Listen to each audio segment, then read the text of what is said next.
प्यारे बच्चों, आपके उज्जवल भविष्य की कामना करता हुआ आपके अपने YouTube चैनल मनोहारी मैथ्स में हार्दिक स्वागत है।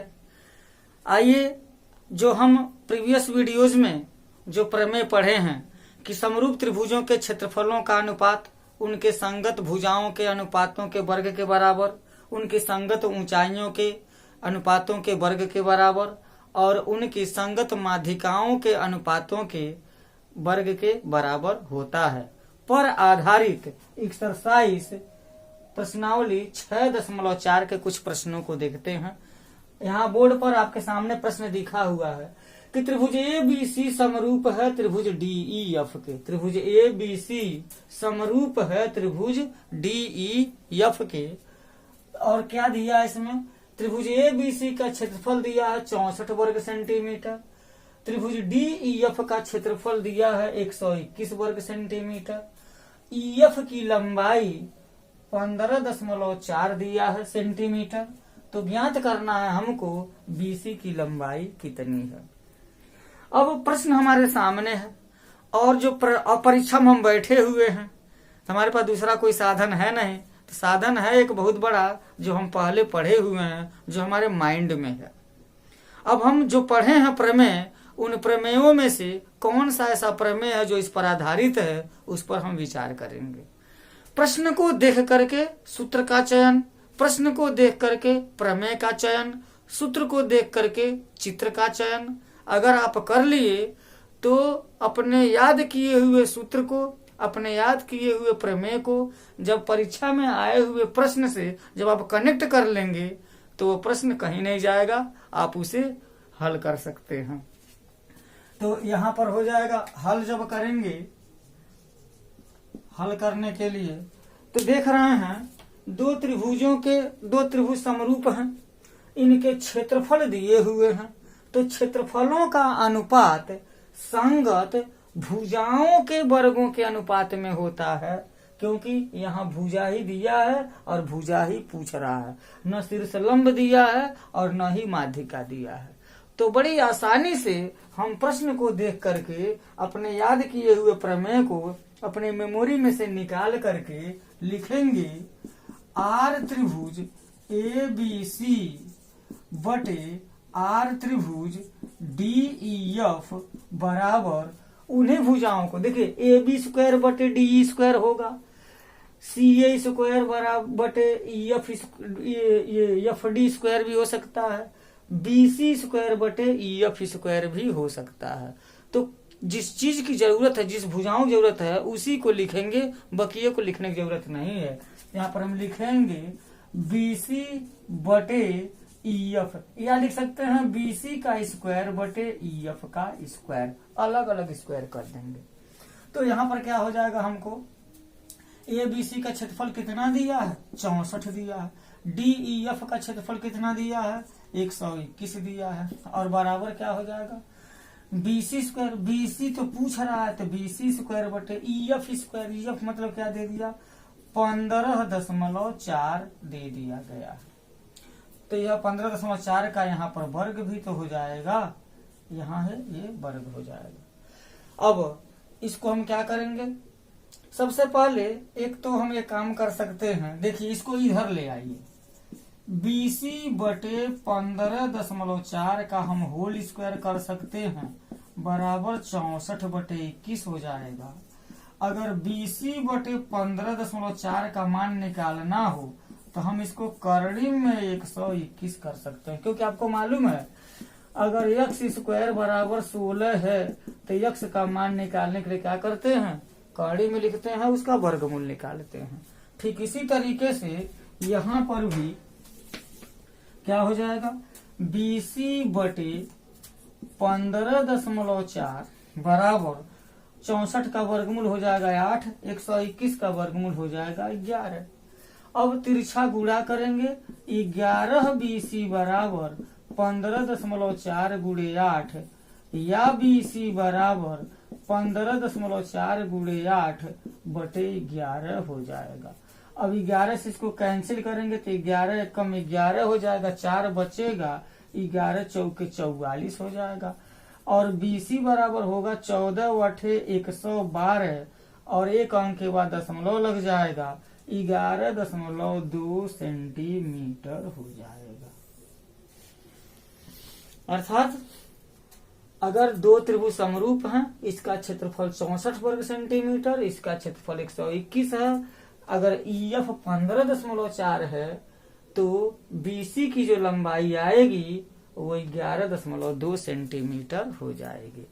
तो ये रहा प्रमेय पर आधारित न्यूमेरिकल क्वेश्चन, इसको आप ध्यान से देखिए। चलते हैं नेक्स्ट क्वेश्चन पर।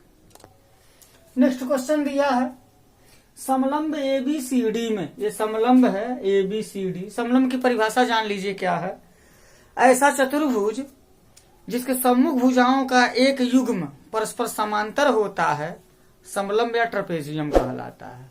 तो यह ABCD एक समलंब है और कहा भी है इसमें AB समांतर DC, परिभाषा में भी है और AB समांतर DC दिया है।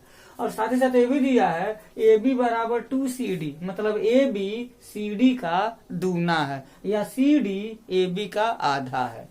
तो हमको ज्ञात करना है त्रिभुज AOB, ये है त्रिभुज AOB, इसका क्षेत्रफल और बटे त्रिभुज COD, इसका क्षेत्रफल का अनुपात ज्ञात करना है कितना होगा।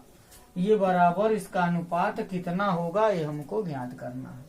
तो सबसे पहले तो हम ये देखेंगे त्रिभुज AOB और त्रिभुज COD ये समरूप हैं कि नहीं है, क्योंकि समरूपता का चैप्टर पढ़ रहे हैं और समरूप त्रिभुजों के क्षेत्रफलों का अनुपात उनके संगत भुजाओं के वर्गों के अनुपात में होता है, ये हम पढ़े हैं। संगत ऊंचाइयों के वर्गों के अनुपात में होता है, पढ़े हैं। संगत माध्यिकाओं के वर्गों के अनुपात में होता है, ये भी पढ़े हैं। तो यहाँ पर संगत ऊंचाइयां और संगत माध्यिकाएं तो दिया नहीं है, भुजा दिया है, भुजा में संबंध भी दिया है। हो सकता है कि संगत भुजाओं के वर्गों के अनुपात में हो जाए। तो आइए देखते हैं, यहाँ देखेंगे जब ऐसा कर सकते हैं, लिखा हम इसमें त्रिभुज AOB और त्रिभुज COD में क्या हो जाएगा।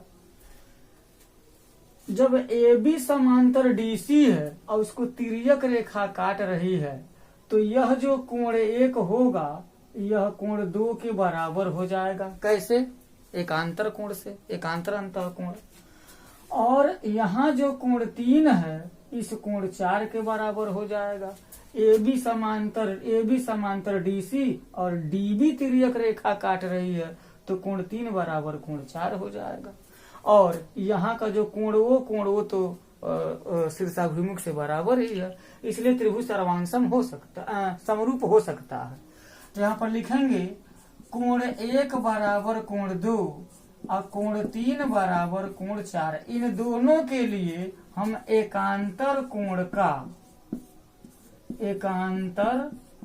का तर्क दे सकते हैं। एकांतर कोण बराबर होते हैं और कोण O बराबर हो जाएगा कोण O के। कैसे? इसका तर्क क्या दे देंगे? शीर्षाभिमुख। नहीं लिखेंगे तब भी कोई दिक्कत नहीं है, नहीं लिखेंगे तब भी कोई दिक्कत नहीं, क्योंकि कोण समरूपता से हो जाएगा। अब यहाँ पर नाम रख दीजिए त्रिभुज, इसका नाम रख सकते हैं A 3 है तो AB, यहाँ O लिख सकते हैं,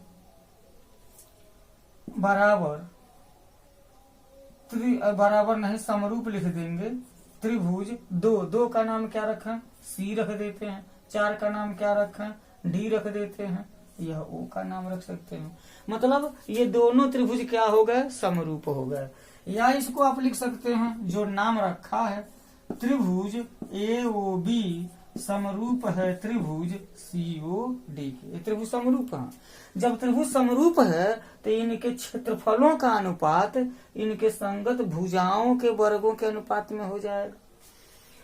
तो यहाँ पर लिख सकते हैं R त्रिभुज AOB बटे R त्रिभुज COD बराबर, तो AOB का भुजा AB अगर लिया जाए तो त्रिभुज COD की भुजा DC लेना पड़ेगा, DC या CD लेना पड़ेगा। यह है CD लेना पड़ेगा और इसका क्या हो जाएगा, वर्ग हो जाएगा। अब ध्यान दीजिए, ये बराबर क्या हो जाएगा, AB बटे है, यहाँ लिखा है कि AB बराबर 2CD, AB बराबर 2CD लिखा है, तो हम लिख सकते हैं R त्रिभुज AOB बटे R त्रिभुज COD बराबर AB के जगह पर हम लिख देंगे 2CD, यहाँ AB है तो लिख देंगे 2CD और बटे यहाँ हो जाएगा CD, ये पूरे का वर्ग कर सकते हैं। यहाँ CD से CD कैंसिल हो जाएगा तो 2/1 का वर्ग हो जाएगा, मतलब 4/1 क्या है, R त्रिभुज AOB बटे R त्रिभुज COD बराबर क्या हो जाएगा, 4/1 हो जाएगा। यही हमको लाना था। तो समलंब ABCD में अगर AB समांतर DC है और AB बराबर 2CD दे दिया है तो त्रिभुज AOB और त्रिभुज COD के क्षेत्रफलों का अनुपात 4:1 हो जाएगा। प्यारे बच्चों, अगर इसको हल करने के लिए कहा जाएगा तो ऐसा हल कर सकते हैं। अगर आपसे कोई वाइबा में पूछता हो, बिना कॉपी और कलम उठाए अगर बताना हो तो आप बता सकते हैं। कैसे बता सकते हैं कि जब ABCD का दूना है, ABCD का क्या है, दूना है, मतलब इनमें संबंध 2 संबंध 1 का है। और जब समरूप त्रिभुज के क्षेत्रफल की अनुपात की बात करेंगे तो संगत भुजाओं के वर्गों के अनुपात में हो जाएगा। जब भुजाएं 2 संबंध 1 के अनुपात में हैं तो उनका क्षेत्रफल क्या हो जाएगा, वर्गों के अनुपात में, मतलब 4 संबंध 1 के अनुपात में हो जाएगा। इस तरीके से वाइवा में प्रश्न पूछा जा सकता है। तो प्यारे बच्चों, इस वीडियो में यही 2 सवाल देखिए। मिलते हैं नेक्स्ट वीडियो में और भी क्वेश्चंस लेकर के। तब तक के लिए धन्यवाद। जय हिंद।